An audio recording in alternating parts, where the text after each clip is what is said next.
Hello friends, this is Alekh and welcome to pedagogical zone.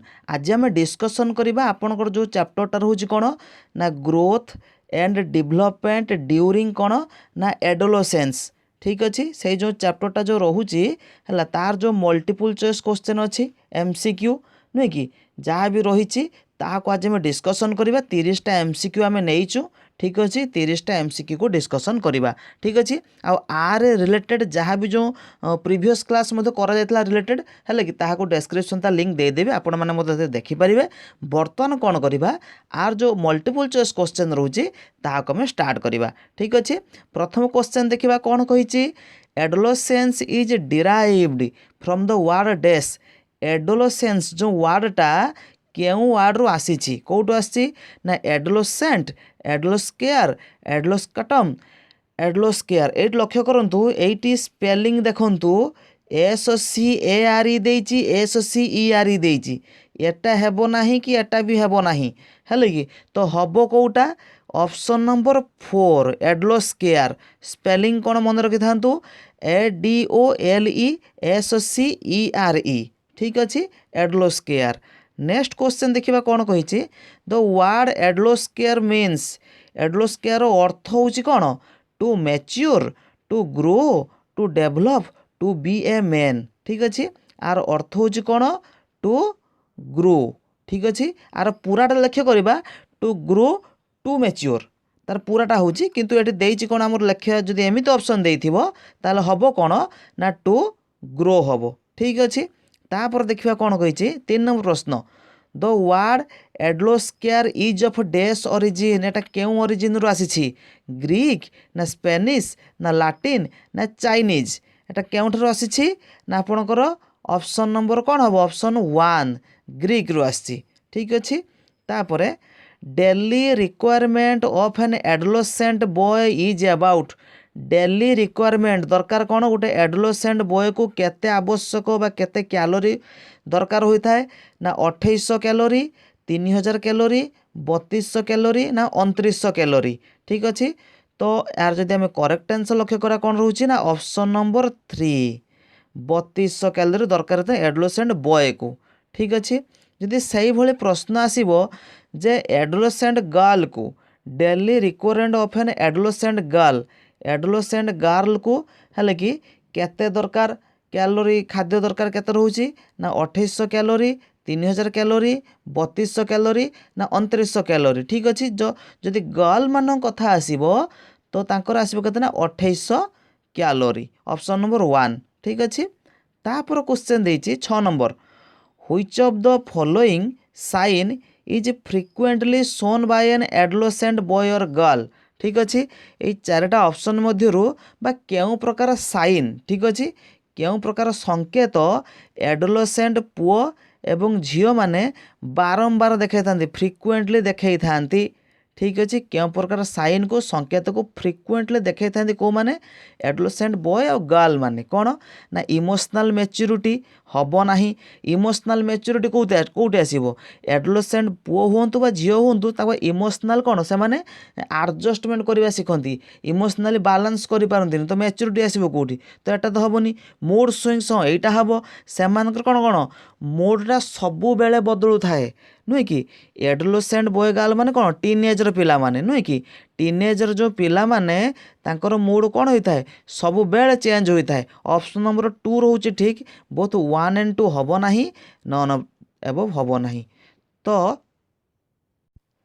Are जदि correct answer आसो आपणकर कौटा लक्ष्य करवा ऑप्शन नंबर 2 मूड स्विंग्स। तापरे 7 number which of the following is a characteristics of adolescence. एमानक मध्यरु adolescence रो केउटा गोटे कैरेक्टरिस्टिक्स। ठीक अच्छे हाँ एडोलसेंस जानी था तार एज हूँ के आपंकर टीनेजर पिला 12-13 वर्ष रु 19 वर्ष पर्यंत सहीटा हूँ आपंकर एडोलसेंस बयस सीमा। ठीक अच्छे तापर कहला कौन ना एडोलसेंस रो कैरेक्टरिस्टिक्स कौन रोचे कौन रोचे it is an important period. हाँ यहाँ इम्पोर्टाट पीरियड कह जाए ता सहित यहाँ सेंसिटिव पीरियड कह जाए। सेंसिटिव पीरियड कौन कहती सेंसिटिव पीरियड कह जाए। ट्रांजिशनल पीरियड तो कह जाए कारण कौन यह चाइल्डहुड रु एडल्टहुड पर्यंत जीवार बाटटा नुहे कि एडोलेसेंस से बाट देखिए जाऊँच समस्ते से ट्रांजिशनल पीरियड कह जाए। It is a period stress and strain अवस्था कह जाए ऑल ऑफ द एबव। तो आर करेक्ट आंसर आपंकर कौटा हम ऑप्शन नंबर 4 ए सब गुड़ाक आसी ऑल ऑफ द एबव। ठीक अच्छे जदि क्वेश्चन पकेब किए कही जे एडोलेसेंसटा हूँ स्ट्रेस एंड स्ट्रेन अवस्था ना किए कही ना स्टानली हॉल कही किए कही स्टानली हॉल कही गोटे बही थिला से बहीटा ना ही हूँ एडोलेसेंस बहीटा ना एडोलेसेंस बुझी जहाँकि 1904 पब्लिश होता। ठीक अच्छे किंतु एठी आमर क्वेश्चन जहाँ देइछि तार करेक्ट आंसर हम ऑप्शन नंबर 4।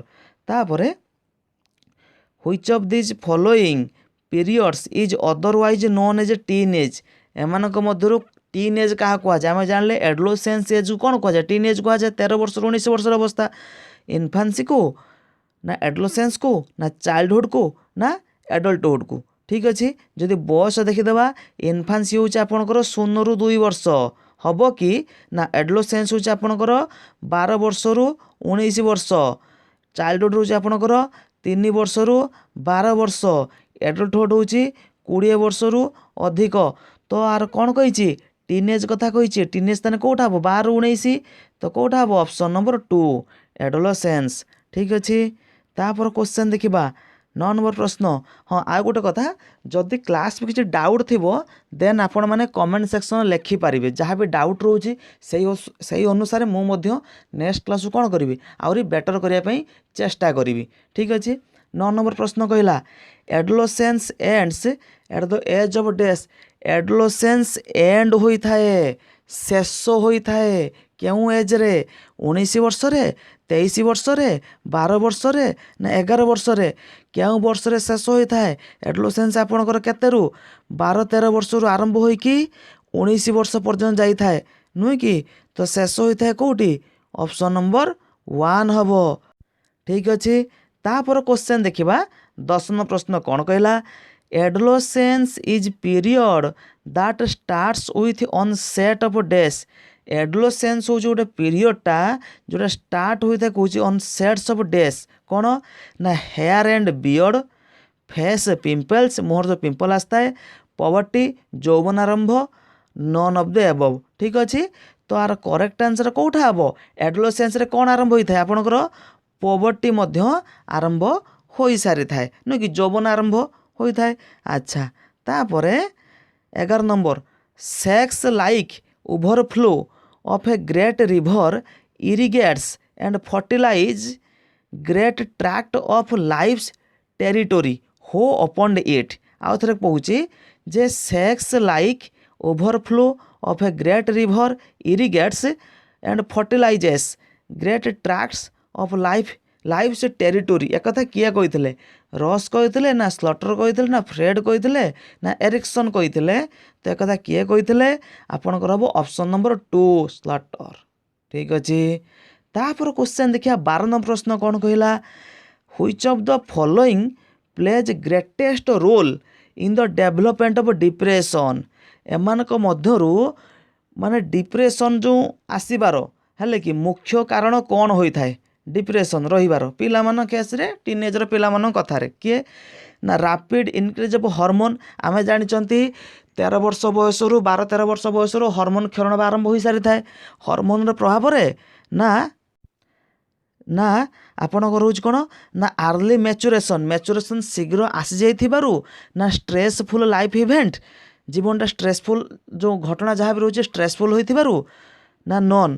तो आर करेक्ट आंसर आपणकर हम कौन option number 3 stressful life events. ठीक अच्छे तापर प्रश्न देखा कौन कही the voice box is known as voice box को कौन कहते वॉइस बॉक्स कौट जापारे ना धर मन करूँ मनुष्यर चेहराटा हूँ एमती नुहे कि जदि आउ थे चित्रटे करुच्छी मनुष्यर चेहराटा मन करूँ हूँ एमती है मनुष्यर चेहराटा मन करूँ एमती है कि यही जगार कौन थाए तार भॉइस आसी न था कि भॉइस बॉक्सटा यही जगार थाए है कि मनुष्यटा आम जो लक्ष्य करवा है कि ये मन गोटे लोक कहीदे तो यही नेक पाखरे बेक पाखरे नुहे कि थाए जो ताको भॉइस बॉक्स कहुए है कि सहीटा ता अन्य ना कौन ତା ଅନ୍ୟ ହେଉଛି କ'ଣ ନା ଲାରେନ୍ସ, ସାଉଣ୍ଡ ବକ୍ସ, ନା ଥାଇରଏଡ଼, ନା ନଏଜ୍ ବକ୍ସ କୁହାଯାଇଥାଏ। ତ ଆକୁ କ'ଣ କୁହାଯାଇଥାଏ ନା ଆପଣଙ୍କର ଅପସନ୍ ନମ୍ବର 1 ଲାରେନ୍ସ କୁହାଯାଇଥାଏ। ଠିକ୍ ଅଛି। ତାପରେ main social task of adolescent period involve in searching for a କହିଲା ମୁଖ୍ୟ ସୋସିଆଲ ଟାସ୍କ, ମୁଖ୍ୟ ସାମାଜିକ ଟାସ୍କ ଏଡୋଲେସେନ୍ସ ପିରିୟଡ଼ରେ ଯେଉଁଟାକି ଇନଭଲ୍ଭ ହେଇଛି କେଉଁଟାରେ ନା ୟୁନିକ୍ ଆଇଡେଣ୍ଟିଟି, ନିଜର ୟୁନିକ୍ ଆଇଡେଣ୍ଟିଟି, ନା ଖାଲି ଆଇଡେଣ୍ଟିଟି, ନା ଅପରଚ୍ୟୁନିଟି, ନା ରେପୁଟେବୁଲ୍ ଜବ୍। ତ ଆର ଯଦି କରେକ୍ଟ ଆନ୍ସର୍ ଆମେ ଲକ୍ଷ୍ୟ କରିବା କ'ଣ ରହୁଛି ନା ୟୁନିକ୍ ଆଇଡେଣ୍ଟିଟି, ଅପସନ୍ ନମ୍ବର 1। ତାପରେ କ୍ୱେଶ୍ଚନ୍ ଜେନେରାଲି ଗାର୍ଲସ ହେଭ୍ ଡେସ୍ pitched voice whereas boys have deep voice. ସାଧାରଣତଃ ଗର୍ଲମାନଙ୍କ କେସ୍ରେ କେଉଁ ପ୍ରକାର ପିଚ୍ର ଭଏସ୍ ଥାଏ, ମାନେ ହାଇ ପିଚ୍ ନା ଲୋ ପିଚ୍ର ଭଏସ୍ ଥାଏ ଯେଉଁ ଏଡୋଲେସେନ୍ସ ପିରିୟଡ଼ରେ, ନୁହେଁ କି? ପିଲାମାନଙ୍କର ତ ପୁଅ ପିଲାମାନଙ୍କର ଡିପ୍ ଭଏସ୍ ଥାଏ, ହେଲେ କି ଏଠି କହିଛି ଗର୍ଲମାନଙ୍କରେ କେଉଁ ପ୍ରକାର ଭଏସ୍ ଥାଏ, କେଉଁ ପିଚ୍ରେ, ତାଙ୍କର ହାଇ ପିଚ୍ରେ ଭଏସ୍ ଥାଏ। ଠିକ୍ ଅଛି। ଆପଣମାନେ ଲକ୍ଷ୍ୟ କରିବେ, ମୋତେ ଗୋଟେ କଥା କହିଲେ, ଗୋଟେ ଗର୍ଲ ଅଛି ଗୋଟେ ବୟ ଅଛି, ଦୁଇ ଜଣ ପିଲା ଯଦି ଚିତ୍କାର କଲେ ହେଲା, ଗର୍ଲ ବି ଚିତ୍କାର କରିବ, ବଏଜ୍ ବି ଚିତ୍କାର କରିବ, କାହାର ସାଉଣ୍ଡଟା ଅଧିକ ଦୂର ଯିବ କହିଲେ? କାହାର ସାଉଣ୍ଡ ବେଶୀ ଦୂର ଯିବ? ଗର୍ଲର ସାଉଣ୍ଡଟା ଅଧିକ ଦୂର ଯିବ, ଝିଅ ପିଲାମାନଙ୍କର ସାଉଣ୍ଡଟା ବେଶୀ ଦୂର ଯିବ। କାହିଁକି ନା ସେମାନଙ୍କର ଯେଉଁ ସାଉଣ୍ଡ ନା ହାଇ ପିଚ୍ ବାଲା ସାଉଣ୍ଡ ଥାଏ। ବୁଝିହେଉଛି କ'ଣ ଥାଏ? ହାଇ ପିଚ୍ ବାଲା ସାଉଣ୍ଡ ଥାଏ, ସେଥିପାଇଁ କ'ଣ ହେବ ଅଧିକ ଦୂରକୁ ଯିବ। ଆଉ ତାଙ୍କ ସାଉଣ୍ଡଟା କ'ଣ ପତଳା ଥାଏ କିନ୍ତୁ ହାଇ ପିଚ୍ ଥାଏ। ଠିକ୍ ଅଛି। ତ ଗର୍ଲମାନଙ୍କର କ'ଣ ହେବ ହାଇ ପିଚ୍ ସାଉଣ୍ଡ ରହିବ। ଠିକ୍ ଅଛି। ତାପରେ କ୍ୱେଶ୍ଚନ୍ ଦେଇଛି କ'ଣ କହି ଦେଖିବା। ତାପରେ କ୍ୱେଶ୍ଚନ୍ 16 ନମ୍ବର ପ୍ରଶ୍ନ କ'ଣ କହିଲା? The period of life when body undergoes changes, ଜୀବନକାଳ ମଧ୍ୟରେ ଯେତେବେଳେ ବଡି ଅଣ୍ଡର ଗୋଜ୍ ଚେଞ୍ଜେସ୍କୁ ଲିଡ୍ ଟୁ ରିପ୍ରଡକ୍ଟିଭ୍ ମ୍ୟାଚ୍ୟୁରିଟି, ହେଲେ କି the period of life when the body undergoes changes leading to reproductive maturity ଆସି ସାରିଥାଏ, ତାକୁ କ'ଣ କୁହାଯାଏ? ସେ ଯେଉଁ ପିରିୟଡ଼ଟାକୁ କେଉଁ ପିରିୟଡ଼ କୁହାଯାଇଥାଏ? ଯେଉଁଟାରେ ପିଲାଙ୍କର କ'ଣ ଥିବ ନା ରିପ୍ରଡକ୍ଟିଭ୍ ମ୍ୟାଚ୍ୟୁରିଟି ଆସିସାରିଥାଏ। ହେଲେ କେଉଁଟାରେ ନା ଏଡୋଲେସେନ୍ସରେ, ଏଡଲ୍ଟହୁଡ଼ରେ, ଚାଇଲ୍ଡହୁଡ଼ରେ, ନା ନନ୍? କେଉଁଠାରେ? ଯଦି ଆମେ କରେକ୍ଟ ଆନ୍ସର୍ ଲକ୍ଷ୍ୟ କରିବା ଏଡୋଲେସେନ୍ସରେ ଆସିବାକୁ ଆରମ୍ଭ ହୋଇଥାଏ ନା ରିପ୍ରଡକ୍ଟିଭ୍ ମ୍ୟାଚ୍ୟୁରିଟିଟା ଏଡୋଲେସେନ୍ସରେ। 17 number in girls adolescence may begin a year earlier than boys. ଗାର୍ଲମାନଙ୍କରେ ଏଡୋଲେସେନ୍ସ ଷ୍ଟେଜ୍ଟା ଶୀଘ୍ର ଆସିସାରିଥାଏ, ପୁଅ ପିଲାମାନଙ୍କ ଠାରୁ 1 ବର୍ଷ ପୂର୍ବରୁ ଆସିସାରିଥାଏ। ଝିଅ ପିଲାମାନଙ୍କ କେସ୍ରେ ଏଡୋଲେସେନ୍ସଟା ଆର୍ଲିୟର ହୋଇଥାଏ। ଏଟା ଠିକ୍ କି ଭୁଲ? ଏଟା ହେଉଛି କ'ଣ ଟ୍ରୁ, ନୁହେଁ କି? ଝିଅ ପିଲାମାନଙ୍କର ଏଡୋଲେସେନ୍ସ ଶୀଘ୍ର ଆସିଥାଏ, ଟ୍ରୁ ହେବ। 18 number the human body undergoes several changes during adolescence. Human body କ'ଣ ହେଇଥାଏ? ଏଡୋଲେସେନ୍ସ ଷ୍ଟେଜ୍ରେ ବିଭିନ୍ନ ପ୍ରକାରର ପରିବର୍ତ୍ତନ ଦେଖାଇଥାଏ। ଏହାକୁ କ'ଣ କୁହାଯାଏ? ଏଇ ଯେଉଁ ଦିସ୍ ଚେଞ୍ଜେସ୍, ଏଇ ଚେଞ୍ଜେସ୍ ଗୁଡ଼ାକ mark on the set of ଡେସ୍, ମାର୍କ ଦ ଅନସେଟ୍ ଅଫ୍ କ'ଣ ପଭର୍ଟି ଗ୍ରୋଥ ଏଡୋଲେସେନ୍ସ ହର୍ମୋନ୍। କ'ଣ ଆସିଥାଏ ନା ପଭର୍ଟି। କ'ଣ ସେଟା ହେବ? ପଭର୍ଟି। ତାପରେ ଇନ୍ ଏଡୋଲେସେନ୍ସ ଗ୍ରୋଥ୍ ଇଜ୍, ଏଡୋଲେସେନ୍ସରେ ଗ୍ରୋଥଟା କିପରି ହୋଇଥାଏ? ଆମେ ଜାଣିଛନ୍ତି ଗ୍ରୋଥଟା ମାନେ କ'ଣ ଦ୍ରୁତ ଗତିରେ ହୋଇଥାଏ, ହଠାତ୍ ଗ୍ରୋଥ୍ ହୋଇଥାଏ। ଏଡୋଲେସେନ୍ସରେ କ'ଣ ହୋଇଥାଏ? ଗ୍ରୋଥଟା ହଠାତ୍ ହୋଇଥାଏ। ତ କ'ଣ ହେବ? ରାପିଡ଼, ନା ଫାଷ୍ଟ, ନା ସ୍ପଟ୍, ନା କ୍ୱିକ୍? ଠିକ୍ ଅଛି। ତ ଗ୍ରୋଥ୍ କିପରି ହୋଇଥାଏ ଏଠି? ନା ସ୍ପଟ୍ ଗ୍ରୋଥ୍, ହଠାତ୍ ଗ୍ରୋଥ୍ ହୋଇଥାଏ। ଯଦି ଇନଫାନ୍ସି କହିବ, ଇନଫାନ୍ସି ରାପିଡ଼, ଚାଇଲ୍ଡହୁଡ଼ରେ କ'ଣ ହେବ? ଫାଷ୍ଟ। କିନ୍ତୁ ଯଦି ଏଡୋଲେସେନ୍ସ କଥା କହିବ ତାହେଲେ ହେବ କ'ଣ ନା ସ୍ପଟ୍, ହଠାତ୍ ଗ୍ରୋଥ୍ ହୋଇଥାଏ। ଠିକ୍ ଅଛି। ତାପରେ cognitive development become high in the stage. Cognitive ଡେଭଲପମେଣ୍ଟଟା ସବୁଠୁ ଅଧିକ ଦ୍ରୁତ ଗତିରେ, ଥିଙ୍କିଂ ପାୱାର ସବୁଠୁ ଅଧିକ ତା ପିକ୍ ଲେଭେଲରେ ଥାଏ, ପୁରା ଶୀର୍ଷ ସ୍ତରରେ ଥାଏ। କେଉଁ ଷ୍ଟେଜ୍ରେ? ଇନଫାନ୍ସିରେ, ନା ଚାଇଲ୍ଡହୁଡ଼ରେ, ନା ଏଡୋଲେସେନ୍ସରେ, ନା ଏଡଲ୍ଟହୁଡ଼ରେ? ଆସିଥାଏ କେଉଁ ଷ୍ଟେଜ୍ରେ? ନା ଏଡୋଲେସେନ୍ସ ଷ୍ଟେଜ୍ରେ। କେଉଁ ଷ୍ଟେଜ୍ରେ ଆସିସାରିଥାଏ? ଏଡୋଲେସେନ୍ସ ଷ୍ଟେଜ୍ରେ। ଆଉ ଏଇ ଷ୍ଟେଜ୍ରେ ପିଲା କ'ଣ କରିଥାଏ ନା ଆବଷ୍ଟ୍ରାକ୍ଟ ଥିଙ୍କିଂ କରିବା ଆରମ୍ଭ କରିସାରିଥାଏ। କେଉଁ ଥିଙ୍କିଂ? ନା ଆବଷ୍ଟ୍ରାକ୍ଟ ଥିଙ୍କିଂ। ଆବଷ୍ଟ୍ରାକ୍ଟ ଥିଙ୍କିଂ ମାନେ ହେଉଛି କ'ଣ? ଅମୂର୍ତ୍ତ ଚିନ୍ତନ, ଯେଉଁକୁ ଯାହାକୁ ଛୁଇଁ ହେବନି, ଦେଖି ହେବନି, କିନ୍ତୁ ଚିନ୍ତା କରିହେବ, ସେଇଟା ଆବଷ୍ଟ୍ରାକ୍ଟ ଥିଙ୍କିଂ କ'ଣ ହେଇଥାଏ? ପିଲା କରିବା ଆରମ୍ଭ କରିଦେଇଥାଏ। ଠିକ୍ ଅଛି। ଏଡୋଲେସେନ୍ସରେ। ତାପରେ 21 number in adolescence maximum socialization क्या द्वारा होता है एडोलेसेंस रे अधिक सोशलाइजेशन अधिक सामाजिकरण है कि क्या द्वारा होता है पेरेंट्स मान द्वारा टीचर मान द्वारा पियर आ फ्रेंड मान द्वारा ना ए ऑल समस्त मान द्वारा मन रखि था एडोलेसेंस स्टेज रे टीनेजर पिला माने सबुठु क्या सह बेसी मिसंती तांको पियर मानक सह आ तांको फ्रेंड मानक सह से माने बेसी मिसंती नुहे कि पेरेंट्स मान कथा तो से शुणती टीचर मान कथा भी शुणु न था तो क्या से बेसी मिसंती निजर फ्रेंड मानक पियर्स मानक सह मिसंती तो करेक्ट आंसर तो सोशलाइजेशन ताल अधिक कौटी हम पियर्स आ फ्रेंड मानक ठारू तो करेक्ट आंसर कौन हम ऑप्शन नंबर 3 तापरे इमोशनल कैरेक्टरिस्टिक्स ड्यूरिंग एडोलेसेंस रे इमोशनल कैरेक्टरिस्टिक्स आसी थाए कौन कौन ना डे ड्रीम होता है हिरो वर्शिप होता है अट्रैक्शन फॉर अपोजिट सेक्स आसता है ना ऑल आसी था तो करेक्ट आंसर कौन हम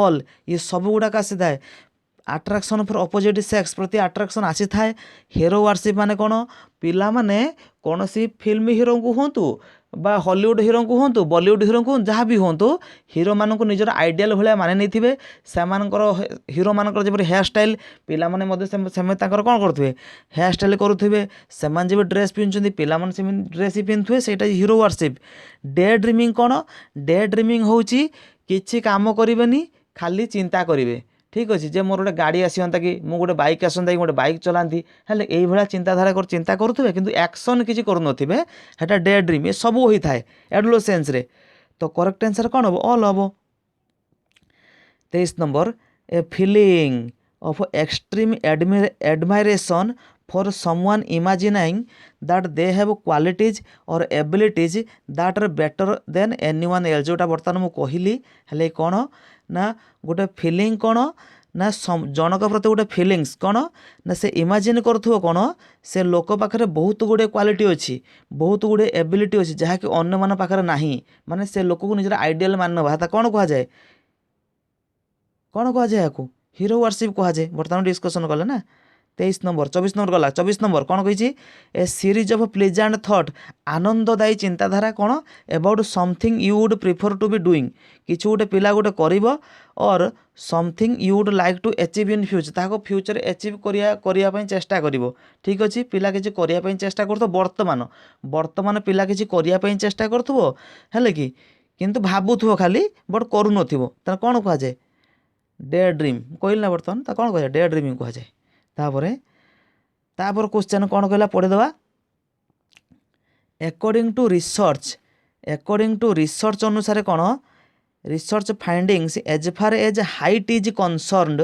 फ्रॉम 12 टू 15 इयर्स 12 ରୁ 15 वर्ष बयसर पिलामान केस रे हाइट इटा कौन होता है ना ग्रो करी जाई थाए ठीक कि भूल क्या मान केस रे हैला कौन होता है ना boys grow faster than girls पुओ पिला माने झील मानक ठारू अधिक ग्रो कर जाती नुहे भूल both grow at same pace समान गति ग्रो करती तो भूल both boys and girls don't grow भूल पिला पुओ पिला झील पिला उभयंकर हाइट बढ़े ये तो भूल girls grow faster then boy झील पिला माने पुओ पिला ठारू शीघ्र द्रुत गति बढ़ी था एटा ठीक मन रखि था एडोलेसेंस स्टेज रे गर्ल माने पुओ पिला ठारू द्रुत गति बढ़ी था किंतु 18 वर्ष आसीगला बेलू केते वर्ष 18 वर्ष आसीगला बेलू है कि हाइट रे बराबर आसी सारी थाए ठीक अच्छे तो ये किंतु करेक्ट आंसर आपंकर कौटा हम ऑप्शन नंबर डी तापर appearance of here in different body parts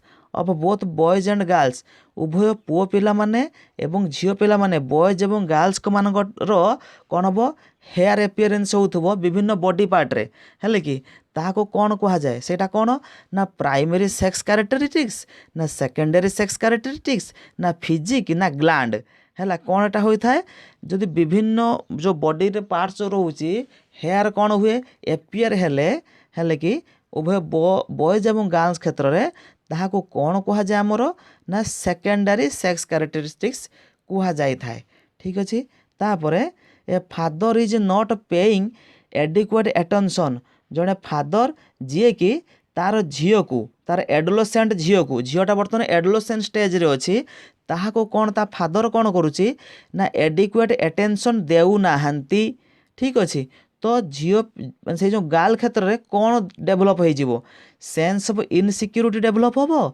ना फियर डेभलप हम ना इमोशनल डिस्टर्बांस डेभलप हम ना रंग आइडेंटिटी डेभलप हो तो कौनटा डेभलप हम जदि आम लक्ष्य करवा ना इनसिक्यूरिटी सेन्स ऑफ इनसिक्यूरिटी डेभलप हम ठीक अच्छे तापर प्रियश्री कौन दे देखा कहला प्रियश्री lives in a family in which parents put extreme pressure on her excel in academics है कि she often wants to have fun a day out with his friend reading comic novel watch her favorite TV show अच्छा शुणु कौन कहला ना प्रियर्सी बोली गोटे झील थिला जी कि ता परिवार रे तार जो पेरेंट्स माने नुहे कि ताको विभिन्न चाप पकाउतले कौन चाप पकाउतले ना एकाडेमिक पाठ पढ़ा करिया पई प्रियांशी को प्रियाश्री कौन करते चाप पकाउतले किंतु प्रियाश्री लक्ष्य थिला कौन थिला तार इच्छा थिला कौन ना मजा करिवो दिन सारा फोन करिवो ता सांग मानक सह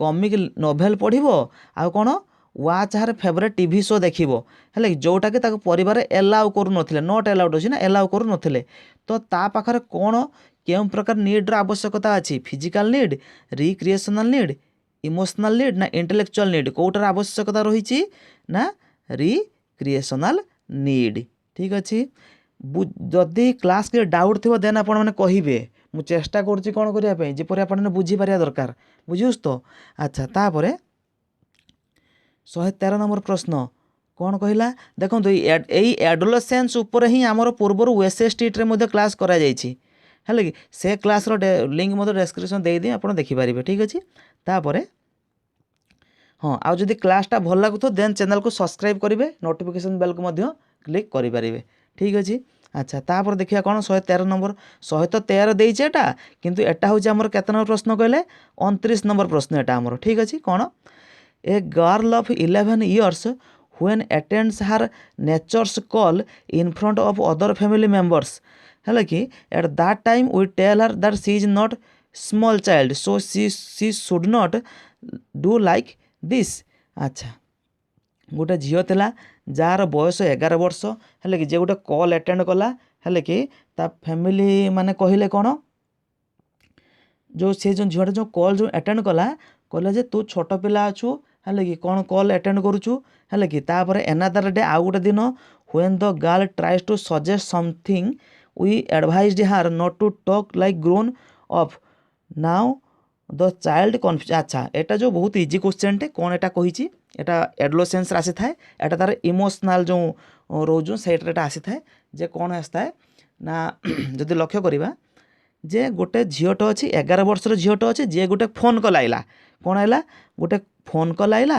ताकू से रिसीव करदेला तार पेरेंट्स माने कहले कौन तू बहुत छोट अच्छु कौन फोन कॉल को रिसीव करुछु तार झीलटा भाविला कौन मु छोट अच्छी तापर आउ दिने कौन गोटे सेमिति घटना है कि तो तांकर जो पेरेंट्स माने कहले कौन जे तू बड़ हो गलुनी नेक्स्ट तू कौन हेलुनी तू बड़ हो गलुनी ग्रो करी गलुनी है कि तो झील बर्तमान कन्फ्यूज हो गलानी जे पूर्वर कहते मु छोट अच्छी 2-3 दिन तले बर्तमान कहले मु बड़ हो गलिनी एक्चुअली मु छोट अच्छी ना बड़ अच्छी एडोलेसेंस स्टेज रे होता है टीनेजर पिला माने सेमिति असुविधा होता है आम कहते छोट छुआटा बेले बेले कहते बड़ भी हो गलुनी नुहे कि तो पिला कन्फ्यूज होता है मु छोट ना मु बड़ हो गलिनी तो सहीटा कौन कह जाए तांकर आइडेंटिटी जो फॉर्मेशन रे असुविधा होता है तो एटा कौन कहती यही परा ऑप्शन सी कही कौन problems of wrong identity formation बुझी लास्ट प्रश्न 30 नंबर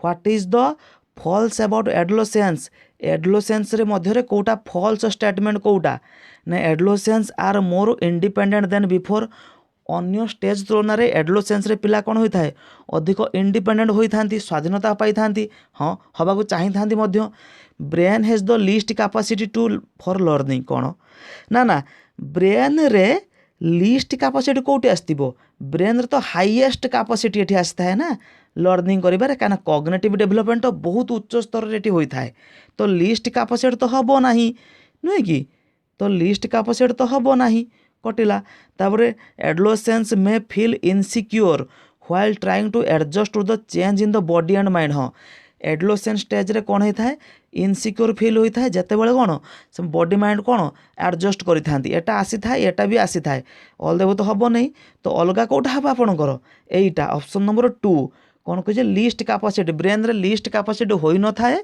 हाईएस्ट कैपेसिटी आसी थाए तो करेक्ट आंसर कौन हम ऑप्शन नंबर 2 कारण कही फॉल्स कही ना ठीक अच्छे तो ये थिला 30टा क्वेश्चन जहाँ आम डिस्कसन करदे जदि डाउट थी कमेंट सेक्शन लिखिए जब क्लासटा भल लगो तो देन चैनल को सब्सक्राइब करेंगे लाइक करेंगे नोटिफिकेशन बेल को क्लिक करदे ओके टेक केयर।